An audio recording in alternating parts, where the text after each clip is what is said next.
Well, good morning, everyone. Thank you so very much for coming out this morning. My name is Pam Fort, and I am the Executive Director of a reentry program called New Day Employment Network. And what we do is we connect our clients to resources, we help them do employment services, and we also help them find jobs. So that's what I do as far as with our organization. In addition to that, we also work with youth. We had a phenomenal summer reading, 6-week summer reading program this past summer, and I believe that leaders are readers. And then we also partner with other organizations in the community that work with youth. Like I like to really deal with a lot of grassroots organizations because that's where all the work is done at. And then effective in March, we have a program we're going to be doing in the Fairmont area with kids as an after-school program from the month of March through May. So we're really excited about that. Now, how this came about is we were the recipient of a State of Illinois, Healing Illinois grant. And so with that grant, we've been charged with the opportunity to come up with programs centered around mental health. So what we decided to do, we have 5 programs that we're actually coordinating for the month of February and March. What we wanted to do with this program, because this was one that was close to our heart, is we wanted to talk about and invite agencies out that we knew dealt specifically with children and families when it comes to mental health. Some of us are very grateful to have wonderful insurance, others not so much. So what we were trying to do is find places, agencies that can actually educate the community on the different services that's offered where it doesn't cost a whole lot, but they get optimal services. So with that being said, I want to introduce board member Sherry Williams. And first of all, Sherry, thank you for coordinating this forum today.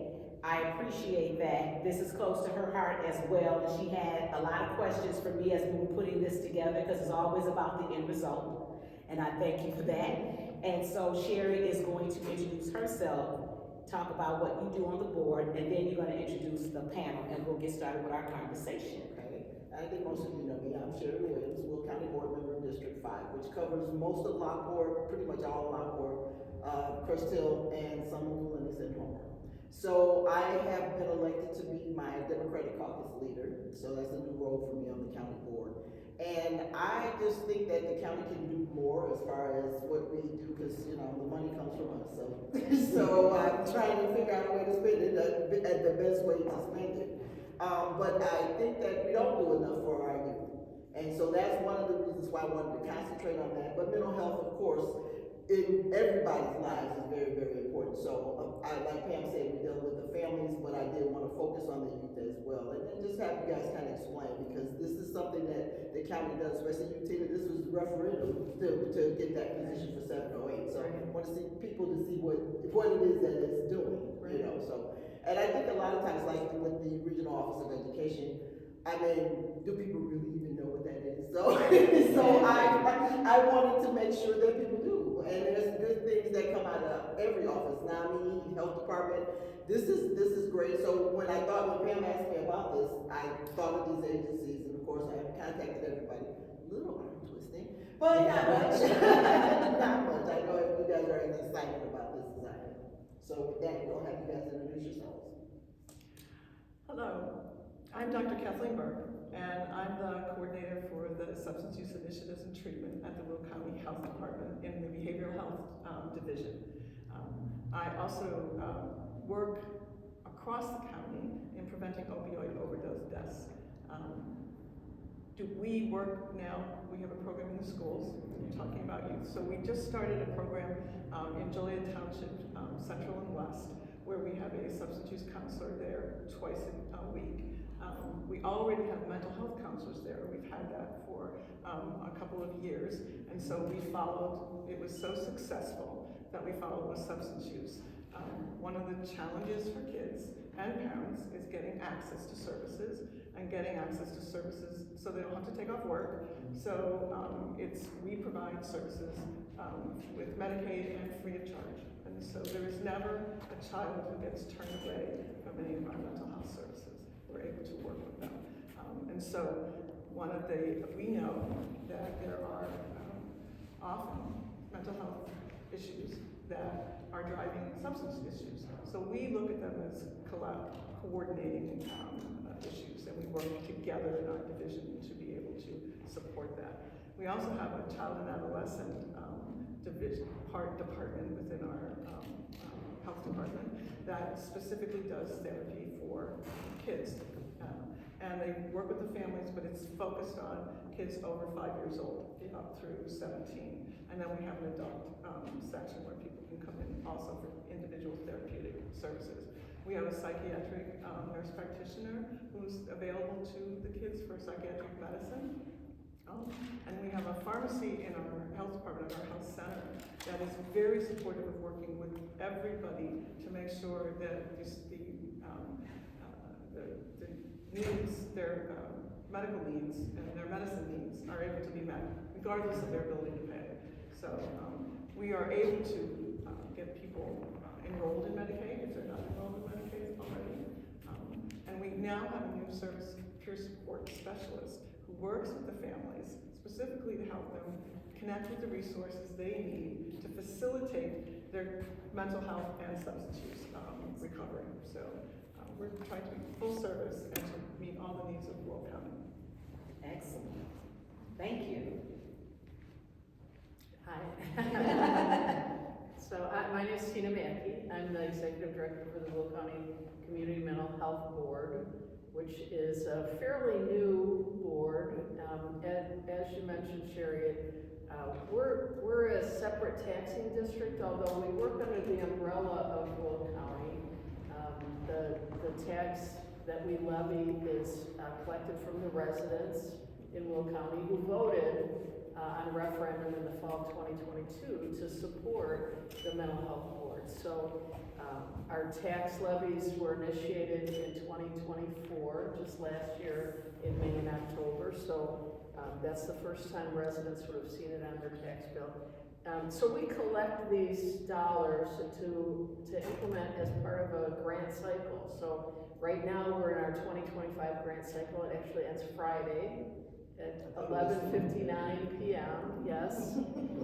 So we do have folks that are applying for grants. So we don't, as a separate taxing body, we don't provide specific services, but we are going to be funding organizations and agencies that do provide those services. My background, I worked for many years in the community for a community mental health agency, Cornerstone Services, in the behavioral health division. I've served on the Will County Board of Health for several years, and I was also a volunteer for Nami, Will-Grundy, who we'll hear from next. So I have a sort of a pretty comprehensive background in the community. One of the strategic priorities for funding for the Community Mental Health Board is children, young people, adolescents, young adults, and their families. You know, when we talk about early intervention, and that is an area that I hope we're going to become more educated about and understand how absolutely crucial early intervention is when we talk about mental health and substance use and intellectual and developmental disabilities. You know, early intervention, 0 to 5, is really where it's at. If you explore the research, it's just so terribly important that children, and when we're talking about 0 to 5 years old, we have to link families to that education and support and awareness. So again, one of our strategic priorities on the Community Mental Health Board is to fund those early interventions and organizations that are really supporting 0 to 5 young children, adolescents, and young adults, and again, linking their families with that process too. So thrilled to be here today for this conversation. Thank you. Thank you. Hi, I'm Cheryl Habeeb. I'm with Nami, Will-Grundy. So Nami is the National Alliance on Mental Illness. It's the largest grassroots organization that supports people Across the United States, there's 600 affiliates for Nami, so we represent Will County and Grundy County.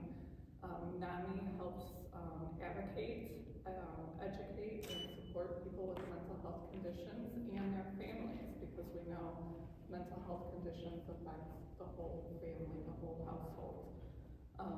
So we have services for people to work on their own mental health. Maybe they're diagnosed with anxiety or depression, and they want to get support and education for that. And then we have separate services for family members and friends who want to learn how to support their loved one while also taking care of themselves. We do a lot of, we all have mental health, we all need to take care of it, and we want to be able to talk about our mental health just like we talk about our physical health, right? That if somebody needs to use an inhaler for their asthma or see a doctor for their asthma, it shouldn't be looked at as any different if they need to go see a therapist for their mental health or take medication for their mental health. So that advocacy and reducing the stigma so that people do feel comfortable reaching out and getting services is huge for Nami. We are excited that we're in our second year of Ending the Silence, which is our education program for middle school and high school students. We're going into health classes and talking with students just to have an open, honest conversation about mental health. So they are going to be the generation that reduces that stigma and makes it okay for people to reach out and get the help that they need. So we talk to them about how they can get help from themselves, or if they're concerned about a friend or family member, what those warning signs are, and then the local resources that are available for them. And then at the end of the program, we have somebody who's a young person who's living successfully in recovery with their mental health condition. Come and tell their story about how they maybe struggled in middle school and high school, what was helpful for them, what was not helpful for them, and how they're doing now. Because young people need to see that having a mental health condition or going through a rough time and needing to talk to somebody isn't the end of the world, that people can live successfully with mental health conditions. So that's been really powerful for somebody, for them to see a face of somebody who has a mental health condition, but they're living successfully, and maybe they need to do things a little different or work a little harder in one area or take a little different path, but that's okay and they can do it too. So we've talked to over 1,000 students in Will-Grundy County this year. We have a full schedule for the rest of the semester, and we're excited to keep expanding until we're in every middle school and every high school in Will-Grundy County. So Excellent. thank you for having us. Hi, my name is Jaelin Werner. Thank you for having me as well. I'm from the Regional Office of Education. I am the McKinney-Vento Regional Homeless Liaison for all of Will County. And what does that mean? Yes, explain. That's interesting. I know, I learned something new about my job every day. So I'm still discovering quite a few different things. But right now what I do is I coordinate with every school district in Will County. Not so much the actual school buildings, but every district has a homeless liaison. So I have a connection and a relationship with them where it's an immediate contact that I can either supply their students, because they should have all of their students under McKinney-Vento documented, so they know exactly what services they need. I can help out with all different kinds of services, whatever is particular to the family. I mean, everyone has a different, I would say, battle, and no two are alike. That's also something I've learned throughout my time being this, in this position.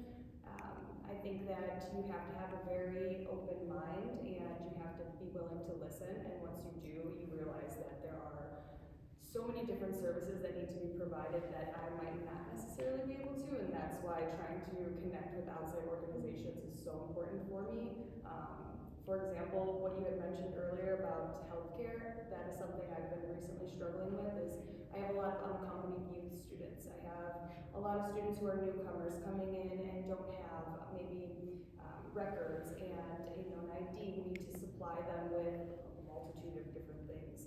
So I'm the person who somewhat coordinates that with the district homeless liaison. Each school district has something called Title I funds, which I don't think that many people are aware of what they can use with their Title I funds, but I am the person who now can educate either the district or whoever it may be that you have money here to supply your students with a multitude of different services. But we do often have to sometimes, like I said, reach out, and that has been the struggle for me so far, is trying to connect with different people so we can give all of our students the services that they truly deserve. I often, every single day I battle with, if I can't find those services, I feel as if I'm failing. So something that I'm, trying to do is this, for example, reaching out and connecting with others, because I think that with the services that you could provide, I could provide exactly what you might not be able to. So we can see our students start thriving more, and I might not necessarily be able to help the families, but if we connect together, then we see, So I'm looking forward to working with everyone. Great. And as our t-shirt, Sherry, what does our t-shirt say? It says, awareness is the first step to healing. And it is being aware of what's out there and what's available. An example of that is just having you here. I know the other women knew each other, but they didn't know you. So it's just nice. So now you have 3 additional contacts that you can actually, connect with additional resources for the school. And I had a couple of questions for each of you. First of all, I wanted to know with the health department, first of all, you all do wonderful work in the community. And Thank you very much. yes, you do. You do wonderful work in the community, and you are getting a lot better as far as like the time frame for people to get to the services that they need. But what is the general time frame now for like an appointment? Because that's one of the biggest things. If a person says, okay, you know what, I need to get to the health department, because that's the first place that a person's gonna look at if they're like on Medicaid, or if they don't have any insurance. So what would be the time frame now, pretty much, from the initial call to the appointment? I have to tell you that we have worked very hard to reduce the wait time, because we know that was one of the biggest concerns of the community. And I want to thank the 708 board, because of the resources they provided to the behavioral health department and mental health. We were able to increase the number of counselors that we have available. See how that works? And because of that, then within a week, somebody can get their first appointment. In substance use, what happens is they get an assessment first, and so they can have that within 48 hours. The health center for a medical appointment is a little different, and that, depending on the type of medical care the individual needs, it might take a little longer. But if you know the folks, if you're working with us over on the behavioral health side, we can make that phone call and help facilitate that, because we can prioritize.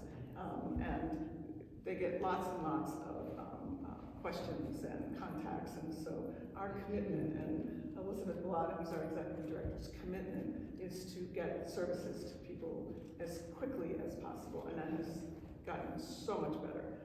Clients come first, and that's our motto. Yes, I have heard that from the community now that, they can get it there a lot quicker than they could even a year ago. Thank you. So that's huge. It's working. That's That great. is huge, that is huge. We also have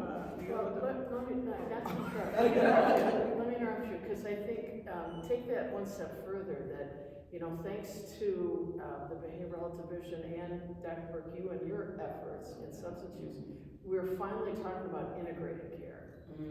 That happens again from the time of the phone call, right? Maybe you could talk a little bit about that how we're finally evolving to, you don't get pigeonholed into substance use, mental health, healthcare. We're finally understanding the importance of integrated care. So we break our silos apart. That's our goal, is there are no such things as silos when it comes to a person. Mental health and substance use is a brain disease. A brain disease is a medical disease. Therefore, separating the head from the body doesn't make any sense. And so we have worked very hard to connect services and recognize that a person's a whole, and they have many different needs. Just as an example, if a woman is pregnant and is going to have children, we have a WIC program. And so that's not in the behavioral health program, but that's right downstairs in our department, and we're able to make that phone call. But we're also working on assisting pregnant women have a healthier outcome if they have a substance use issue. Mental health and substance use has been separated for such a long time.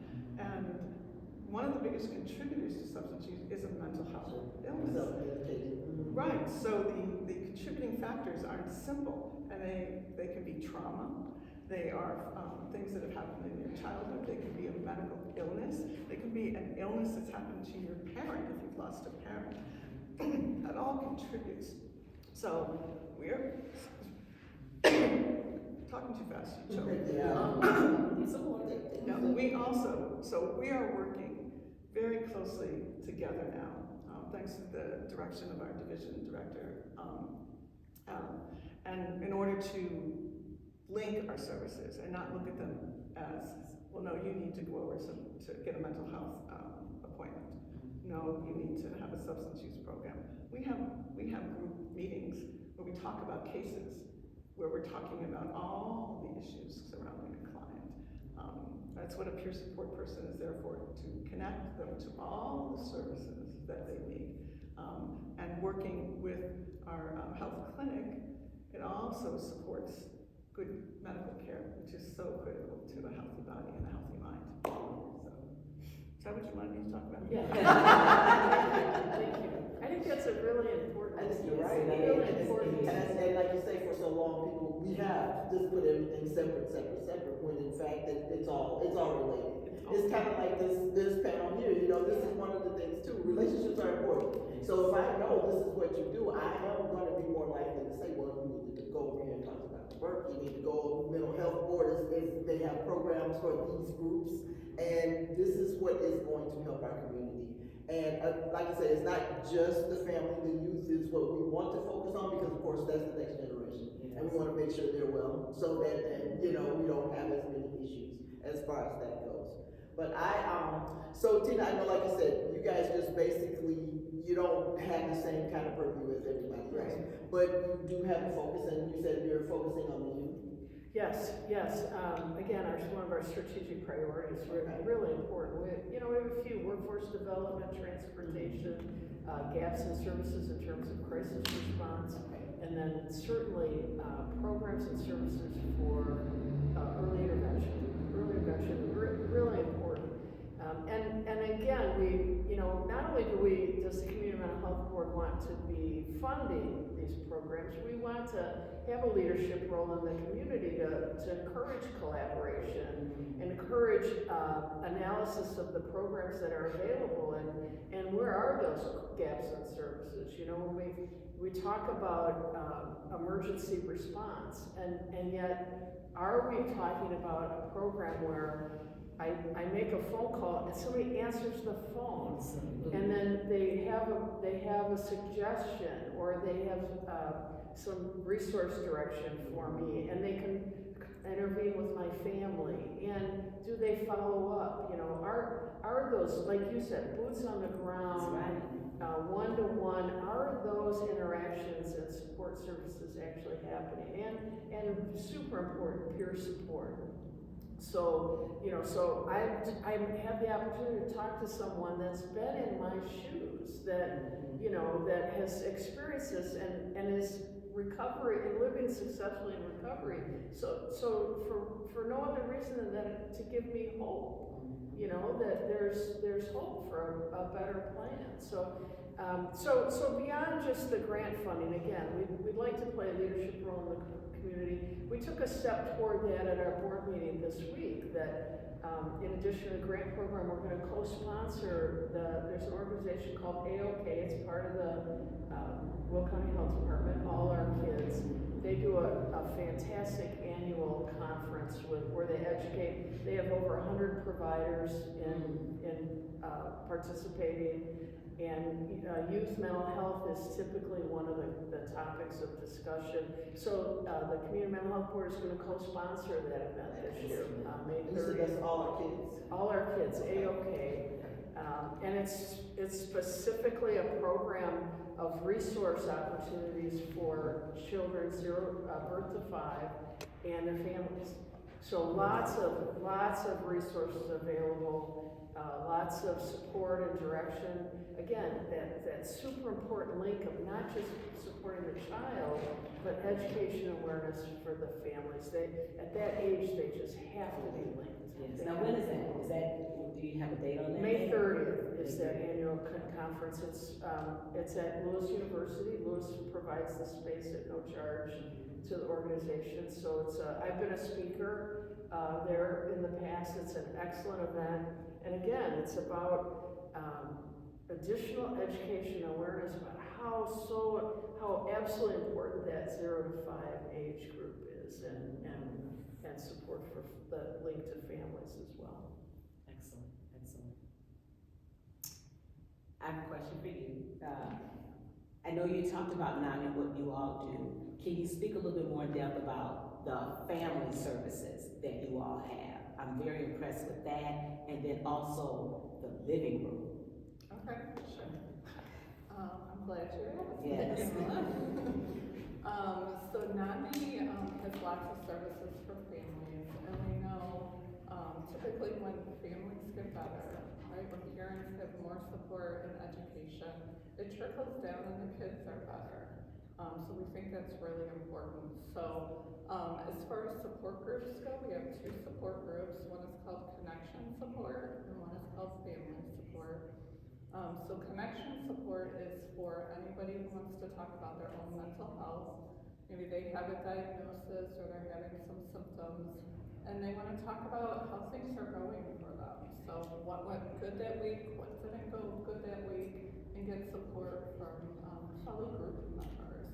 And the awesome thing to see is the problem solving and the support that goes on in the group. So somebody can come in and say, you know, I'm having a hard time talking to my psychiatrist about maybe a med change. And the other group members can chip in and say what they've done to handle that situation and give the person some ideas. And then the next week when they come in, everybody wants to know, you know, how did it go? And give them follow-up support. So that's really great to see. So we talk a lot about, we still want people to see their professional services. We still want people to see psychiatrists and we want them to see therapists. But we know that peer support model is really important, as Teena and Dr. Burke said. Just being around other people who accept them no matter what and who can relate to what's going on. And they've been through similar situations. So for a lot of people, it could be the first time where they really felt like they fit in and they're accepted 100% and there's no judgment.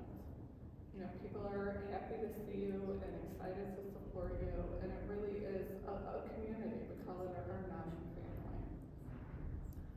So many times when connection support is going on in one room, we have family support going on in another room so that family members can maybe come together or support each other or go to their separate support groups and then possibly travel home together too. So we say family support, but it really is a broad term. Anybody who wants to support somebody with a mental health condition. So we have parents, spouses, siblings. It could be I'm concerned about my neighbor or my coworker or somebody at church. So really just coming to talk about the situation, because we know as being caregivers, it can be exhausting and sometimes, relentless, and that, you get maybe a lot of unsolicited advice. A lot of times parents especially come in and they say, everybody keeps telling me just take away their cell phone or just ground them and everything's going to be fine. And we know it's not as simple as that, right? So being around other parents and family members who understand is really so helpful. And a lot of times families come in with, did I do something to cause this? Is this my fault? And maybe it's because I did this when they were younger. And the guilt and shame that these families come in is just so hard to see. And to see them, you know, connecting with other families and knowing that, you know, it's gonna be okay and things can get better, and hope, you know, that the future can be better for their family member is really an amazing transformation to see. We have so many people who come in, you know, crying and so hopeless, and then to see them, you know, improve a little bit with each support group and, you know, smile and laugh is really great to see. So all of our support groups, connection and family support, we offer in person and on Zoom, and they're all free of charge and open to anyone 18 and older. So some of the parents that you talked about and the families could come to family support if they're concerned about, you know, their child's mental health, or if they want to work on their own mental health, they could come to connection support too. And we do have people who fit in both categories, so they switch back between the groups. You know, we know that mental health conditions can have the genetic factor to it, so sometimes if their own mental health is not as good that week, they come to connection support, and then weeks where they are more concerned about a family member and wanting to help with the family member, they can come to family support. So both of those options are available. And how do they get in contact with, because I don't think there's not a Nami in Joliet. So how would they get in contact with Nami if they live out here? Yeah, so we're Nami Will-Grundy, so we cover all of Will and Grundy County. We have an office in Joliet at the Joliet Living Room, and also an office in Orland Park at the Orland Park Living Room. So they can walk in and see us. They can call us on our phone number. We have a confidential info line in English and in Spanish, so that they can call and ask questions, and you know, we can walk them through what a support group would look like and make sure they have the right information from the group. We also have an amazing website at namivillgrundy.org, or we also have people who just show up to our groups, which is great too, because there's no registration or any paperwork to come to a group. People can just show up at one of the locations at the right time. Okay, so I know that there wasn't like a Nami here, but now we have the living room. So can you explain a little bit more about what the living room is? Because I know that we refer people from our organization and just community, just in general, to the living room. So can you explain a little bit more about what that actually is and the services that they offer? Sure. So the living rooms here locally are run by Trinity Services, another nonprofit that supports people with mental health conditions and developmental disabilities. We have over 20 living rooms throughout Illinois, but these two locally are run by Trinity Services. So there's one in Joliet at 2000 Glenwood, not far from St. Joe's Hospital, and then also one in Orland Park as well. How many people do they see? And what's the time, you know, like the time frames for people that can, like what their hours are? Yeah, so there's no hours, they never close. So both locations are open 24/7, 365.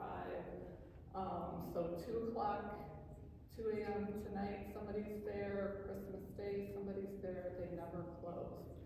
So people can either walk into either of those locations, or they can call by phone if you don't have transportation to get there, or prefer the on the phone option.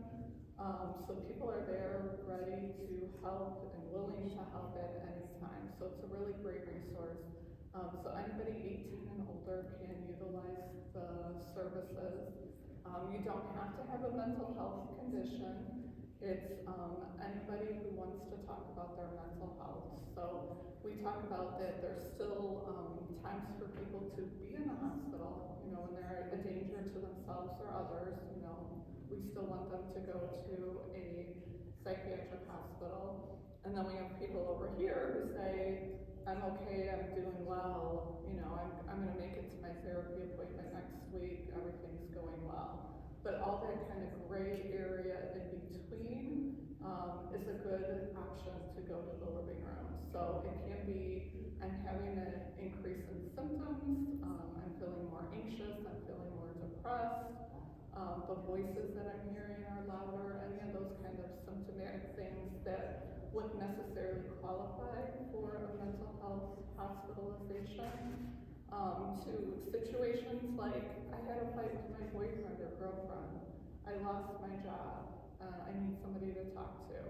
I'm just feeling icky today. I don't know what it is, I don't know how to put it in words, but I need some support around that. So all those situations are great for the living room. So when somebody walks in or calls, they're greeted by staff, they're offered a drink and a snack, and they get the person comfortable. Sometimes people are more comfortable in the living room space, sometimes they're more comfortable in a single room, a smaller, more private space. But the living room gets its name is that it looks like a living room. So if you've ever been to a mental health hospital, it's typically, very sterile, and there's, medical equipment and bright lights and those sorts of things. But the living room really is designed to look like your living room. So when you walk in, you're gonna see couches and chairs and area rugs and end tables and dim lights and lots of things that people can utilize to take care of their mental health. The staff is dressed in regular clothes. There's no locked doors, so people can leave at any time. So sometimes people are more comfortable going to this kind of environment than going to a hospital, especially if they've been held at a hospital, against their will. They often don't want to come back. So, And there's no cost. And there's no cost, right? No cost, no insurance, very little paperwork that somebody has to fill out. So once they're kind of settled in a room, the clinical staff will do an assessment just to make sure they're at the right level of care. They'll see their level of distress, so on a scale of 0 to 100, how is your stress level at that point? And then after that, then they'll be with the RSS staff, which Dr. Burke talked about, the recovery support specialists. So again, those people with lived experience who are living successful in recovery. So some of them will be in mental health recovery, some of them will be in substance use recovery, some of them will be in both. So they're going to spend the majority of their time with that person, talking over the situation, coming up with some coping skills to get through the situation. And I'm never amazed every time I come to my office in the living room. It's just amazing to see all the different things they can be doing with a person. So sometimes in the nicer weather, that is a snowy day today, they're walking outside with the person and talking. Sometimes they're doing stretches and deep breathing. Sometimes they're making phone calls to homeless shelters or helping connect them with places like the health department that can help them apply for benefits. Doing job applications, writing out resumes, practicing job interviewing skills, right? Coming up with their coping skills, doing a puzzle, doing a crossword puzzle, different things, whatever the person needs at that time. Runs the whole gamut. Yeah.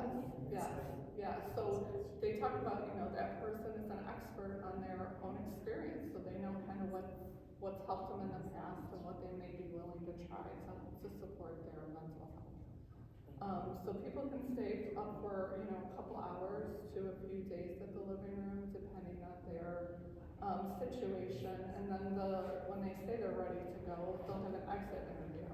And hopefully that level of distress has come down due to their stay at the living room and the support they get.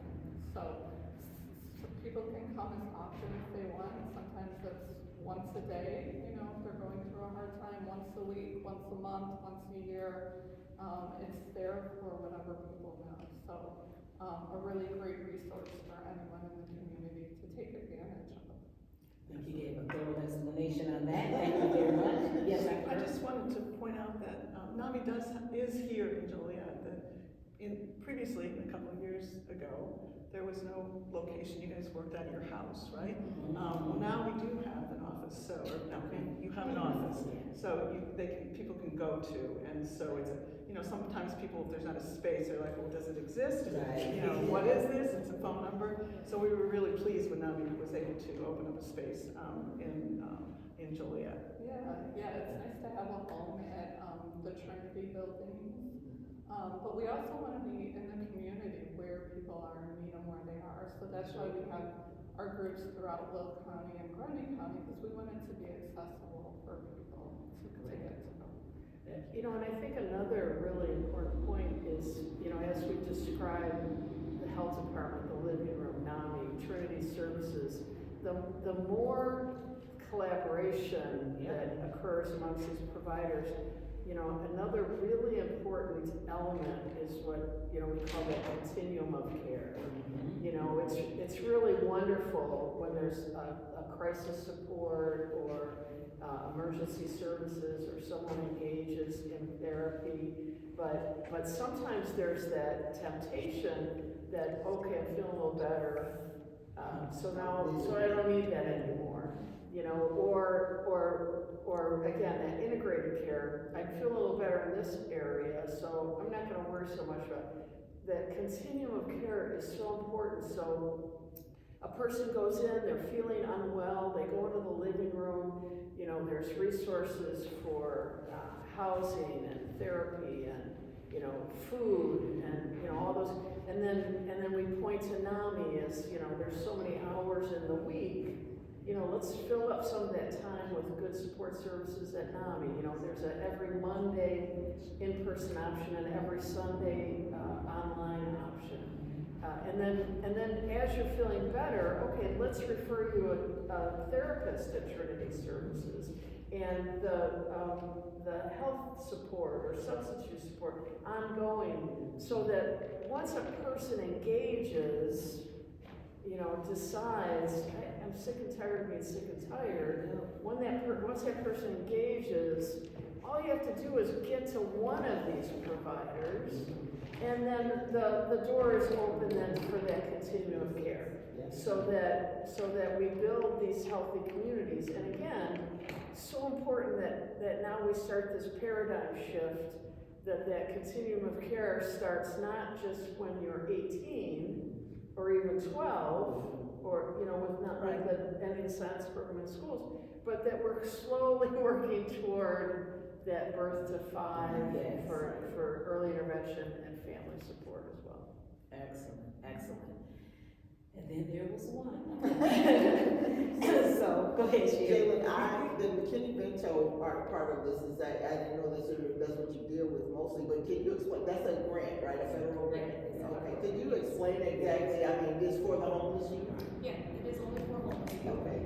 So it is a federal grant, and every state has access to McKinney-Vento funds to support homeless children, but I think the key issue is identifying homeless children. So that calls for training. Having a district liaison in each building at the district level and then also at the building level for the school.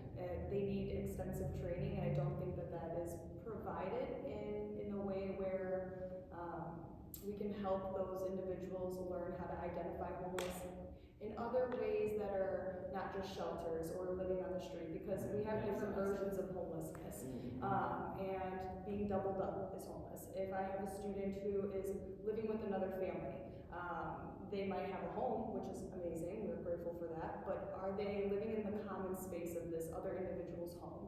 Do they sleep on the floor? Most families feel very ashamed to come forth and just admit that and say, I need help. So a lot is covered up on a regular basis. So it's important that the building and district liaisons can understand different signs of homelessness, and so something that we do is we educate them. We offer different trainings and different support. And I think that now when we have that ability, we can see, okay, some of our families, they are not just living on the streets, but they need other supports that we can now provide them. But kind of developing a relationship with each family as well, because it takes time to uncover the truth of what they're truly battling in that moment. Do you get the referrals from the school? That was I my mean, next question. yeah, because I mean, how, like you say, how would you identify them? And some kids, they're ashamed, they're embarrassed, and they're not, they pretend that they do have a home, I right? think the hard Walk part us through that. Yeah. Walk us through what that I looks think like. your staff, your administrator up front, so the person who is registering every family and student for school, that's gonna be the first person that is, I think, would recognize, oh, you don't have an address, or I have 2 addresses here for 2 different families. That person needs to definitely have an understanding of what McKinney-Vento is, and then the law that's behind it, because there is a law. And I think that sometimes, if you're not educated, then you kind of develop your own rules to things, or we have a school policy, and really that, it's a federal law, so with the federal grant, we have to protect the rights of all of our home students. And I think that mental health and homelessness ties in together greater than we can, I think, understand. There's no way that a student who is facing what they might be, as being homeless, can go to school and actually have a normal education the way that their peers might if they're facing, they're hungry, they don't have stability, their parents are suffering with mental health. I have a ton of families who live in hotels. So we need to have that person in the front of the school, the face of the school, understand when I'm registering every child to look for these signs. And then the school counselors as well, because that's the heart of it to me. I've learned that I've actually connected with multiple different school counselors, especially at Joliet Central. They're amazing women, and the ones that I have been able to connect with, I adore them. And they care, they work overtime, they sure do. But you know, having a relationship with your students, then they realize, oh, okay, wait, I now see that this doesn't match up to this. And then they kind of dig a little deeper, they develop that relationship, and then they realize that this person is McKinney-Vento. But if they don't know what McKinney-Vento is, then how do they associate? So, You know, it's funny, one of the key things is not having an address will prevent you from getting many services. yes. So it's really significant that somebody's working with these families to help them navigate that just having a dilemma. person to call as well. I know that the counselors, they might not necessarily, they're not supposed to necessarily reach out directly to me. It's a chain of command, of course, but I will answer the phone for them. I can't help it.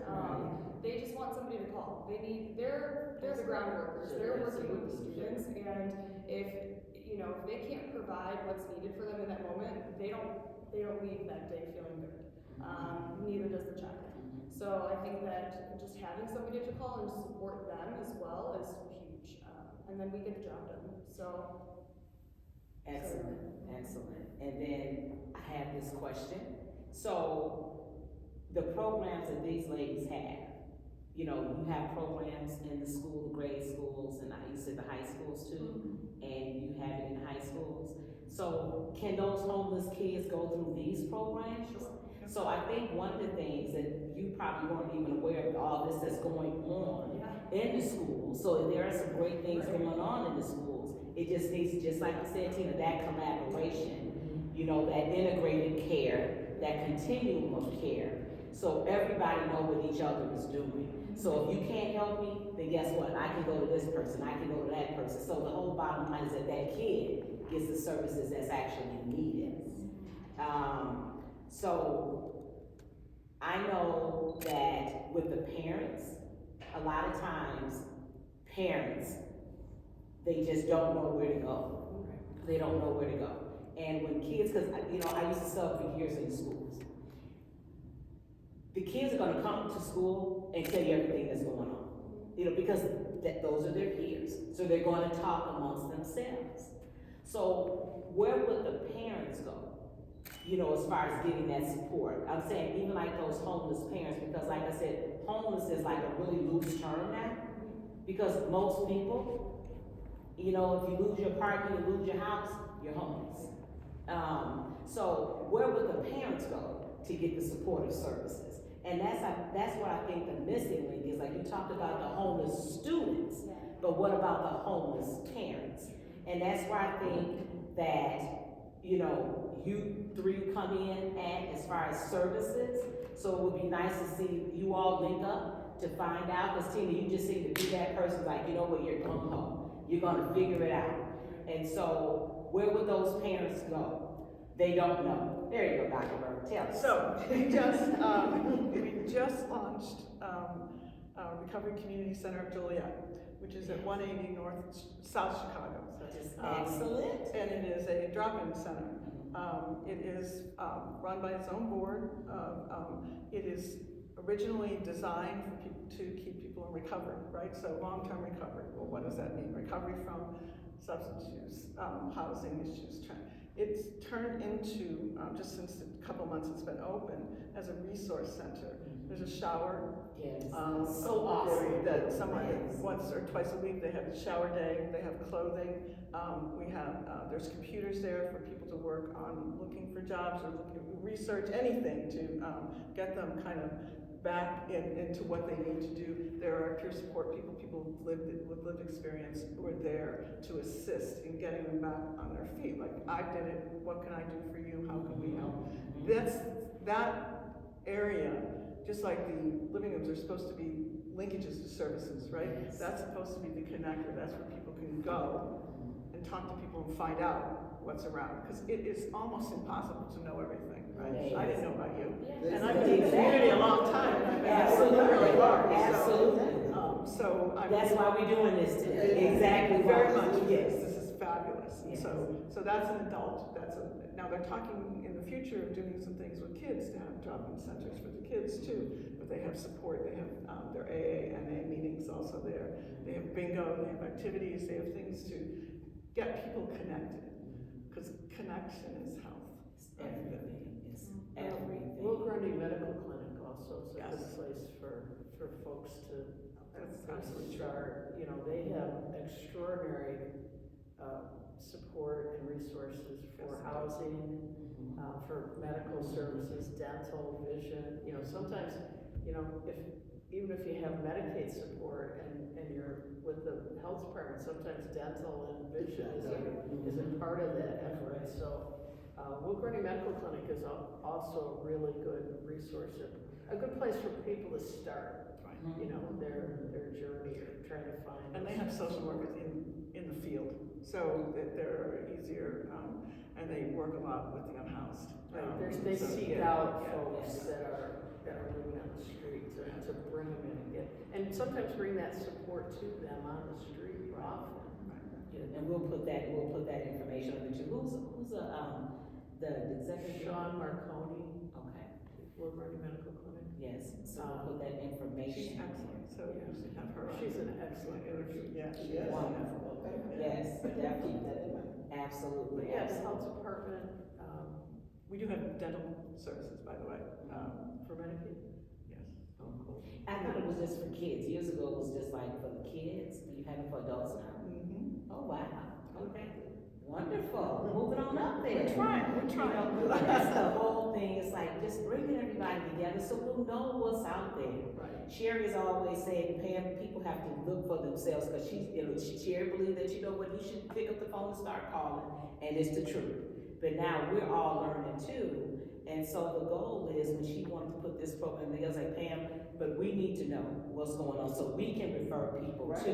Because that's one thing that I myself is like, when people, you're on the board, people ask you some of everything. So if I need to refer somebody, I need to be able to, and I will say, Dr. Burke, having you, because I see you all the time, right? So it's like, that would be the first place I go. How was Dr. Burke, right?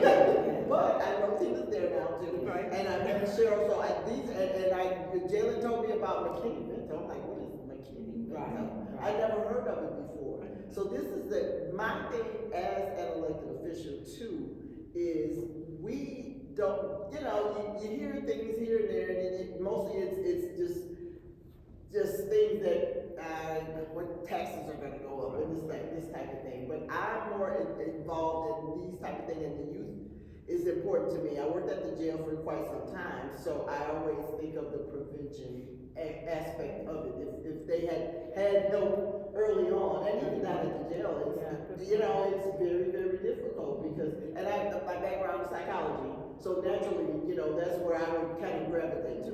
But it's a correctional facility, right? So we're not really trying to do, but that to me is part of corrections. So I have a question for all of you, and you guys maybe have an answer for this or maybe don't, but just a suggestion. What can we do better? What would you like to see yourself personally? One of the big things, if you will, but especially when it comes to the youth. Where can we improve? I know one area that's been brought up to us in the schools is the boys in particular are struggling with gang enrollment and guns. And they don't know what to do with that. And they don't know how to manage that,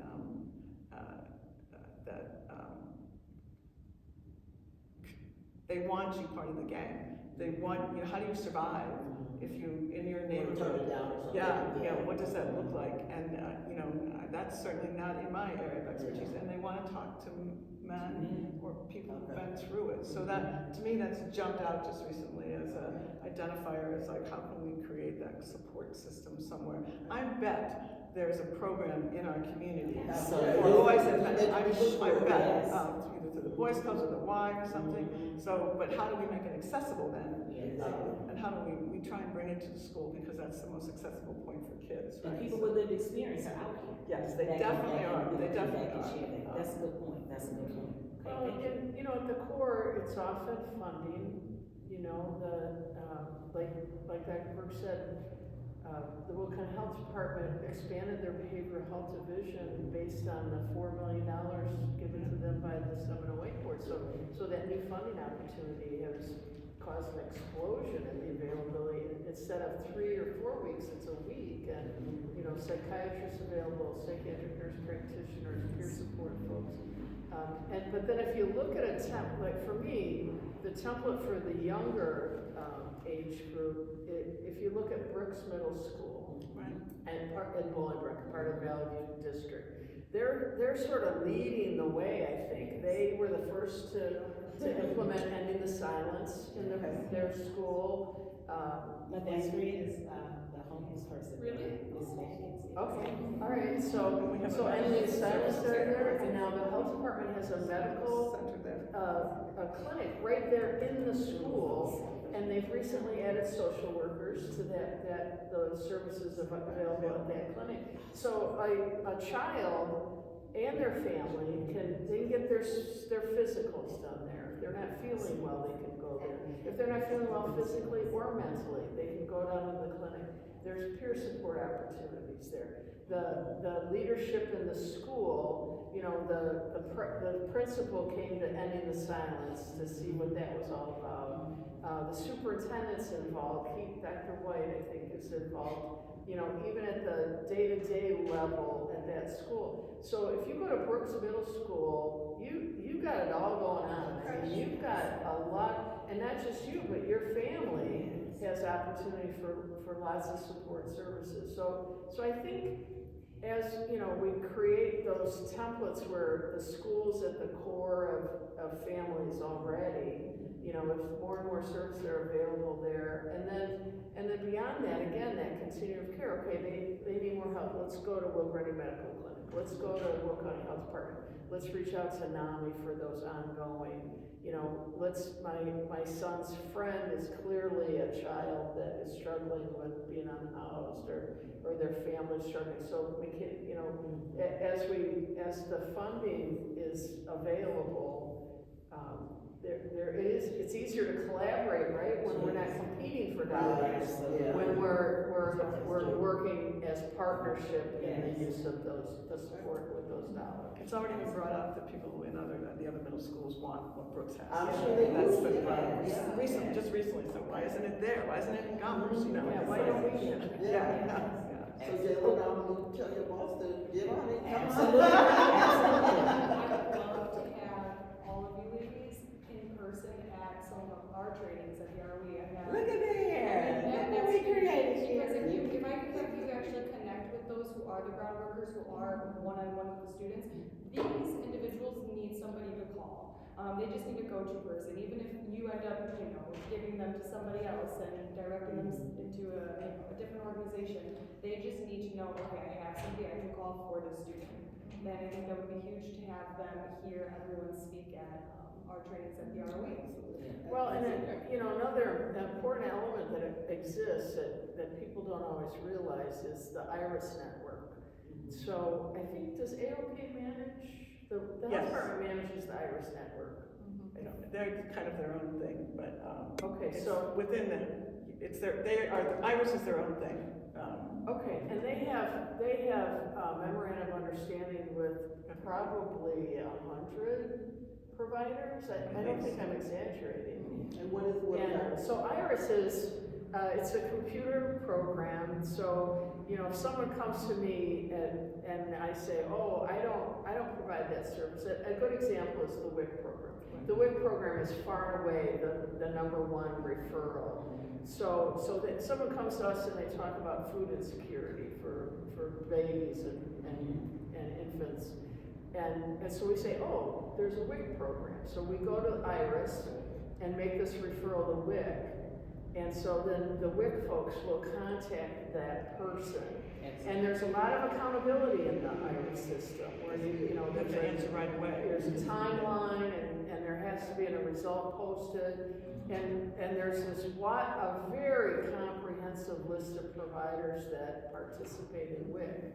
And so with a couple keystrokes, sometimes you can refer an individual or a family to some program that maybe isn't particularly well. Like all our kids, the more I learn about this program, the more I'm just completely, they have this incredible network of providers that they're able to refer families to for all kinds of resources.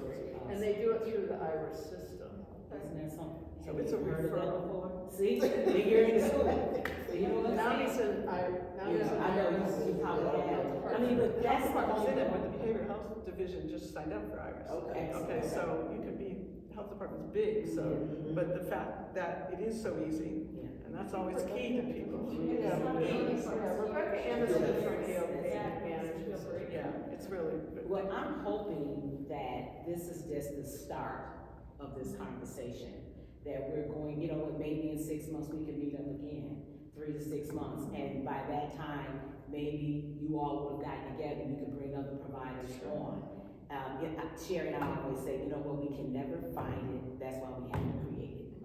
And so therefore, that's why we decided to do this here, because we are serious. I know that I see a therapist. I am not afraid to say it, and I'm a better person because of it, you know? But I have great insurance, so I can go where I want to go. But if I had to just utilize the free resources, I want to have the best resources that I can get my hands on. Sure. And I want to be able to share that with other people. So before we actually close this conversation out, I want to first of all thank each and every one of you for coming out, because I think that each of us learned something new today that we didn't know an hour and 15 minutes ago.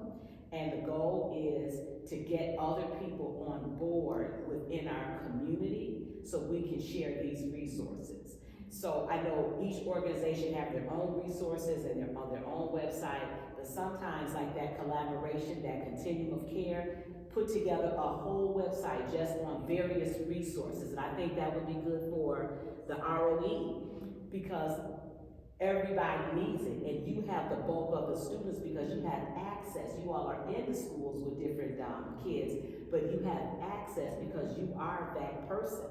So, you know, getting out and getting into those schools and meeting people, you know, representatives like these ladies here who have their, you know, people in the schools, that's how we work together. That's how we work together. So thank each and every one of you. Sherry, did you have anything else to say before we I just close wanted out? to let you ladies know, thank you very, very much. I knew this was important, and I also, and I've got to put my political hat on for a second. So, but the fact of the matter is, I always tell Pam, nobody's interested unless you make them interested. They don't care unless you make them care. So I care. And I'm not getting everybody who's scared. So that's my goal. And I think it'll be easy because we have a county executive that is very, very receptive to new things as well. And the county board, whereas if you guys watched us on any of sometimes we can be more dysfunctional than I like.